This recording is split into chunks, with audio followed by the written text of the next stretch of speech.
তো বন্ধুরা সব কেমন আছো? আজকে স্লাইড মেথডে উইডাল টেস্ট করা দেখব প্র্যাকটিক্যালি।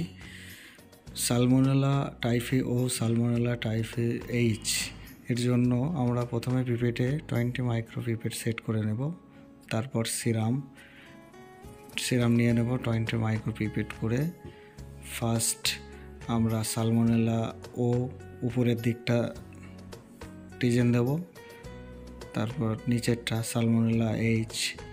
তো আমরা দুটো নিয়ে নিলাম ও অ্যান্ড এইচ 20 মাইক্রো পিপেট করে। এবার আমরা রিজেন নেব সালমোনেলা অ্যান্টিজেন। এটা আপনার উইডাল স্লাইড মেথড এবং টিউব মেথড দুটোতে হয়। আমরা স্লাইড মেথডে যেহেতু করছি সেজন্য 20 মাইক্রো পিপেট স্যাম্পেল মানে সিরাম নিলাম এবং 1 ড্রপ সালমোনেলা ও এবং 1 ড্রপ সালমোনেলা এইচ দুটো নিয়ে নেব আমরা। তারপর নিয়ে নেওয়ার পরে সালমোনেলা ওটা দেওয়া হয়ে গেছে, এবার এইচটা দেব।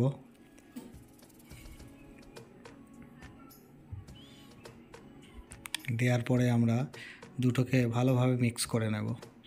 দেখব যাতে রাউন্ড সার্কেলের বাইরে যেন না চলে যায়। সালমোনেলা ওটা সুন্দর করে আমরা মিক্স করে নেব।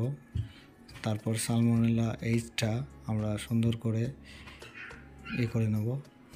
উইডাল টেস্ট বাংলাতে যেটা আমরা বলি টাইফয়েড টেস্ট, সেটাই উইডাল টেস্ট। এটা স্লাইড মেথডে হয় আর এটা টিউব মেথডে হয়। এটাকে ভালোভাবে এবং 1 থেকে 1.5 মিনিট 2 মিনিটের মধ্যবর্তীতে আমরা এটা ভালোভাবে হাতে মিক্স করে নেব। তারপর হাতে করলেও করতে পারো এবং যে রোটার মেশিন পাওয়া যায় সেই মেশিনেও করতে পারো। স্লাইড মেথডে টিউব মেথডেও হয়।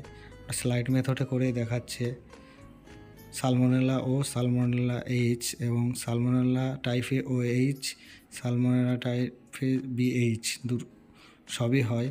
এইচ এবং বিএইচ সবই হয়, কিন্তু আমরা শুধু সালমোনেলা টাইফয়েড ও এবং এইচ এই দুটোই আমরা করি, কারণ আমাদের গ্রাম বাংলা বিশেষ করে নদিয়া ডিস্ট্রিক্টের আশেপাশে সব ক্ষেত্রে আমাদের ও এবং এইচটা সালমোনেলা এটাই পজিটিভ হয় এবং যেটা আমরা প্যারাটাইফয়েড বলি ওটা খুবই কম হয়, তাই আমরা এই দুটোই করি।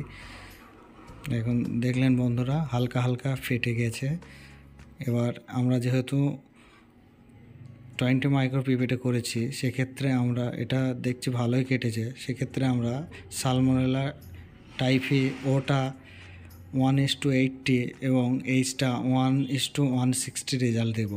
থ্যাংক ইউ বন্ধুরা ভিডিও দেখার জন্য। চ্যানেলটাকে লাইক, কমেন্ট এবং সাবস্ক্রাইব করে দিও এবং এভাবে পাশে থেকো বন্ধুরা।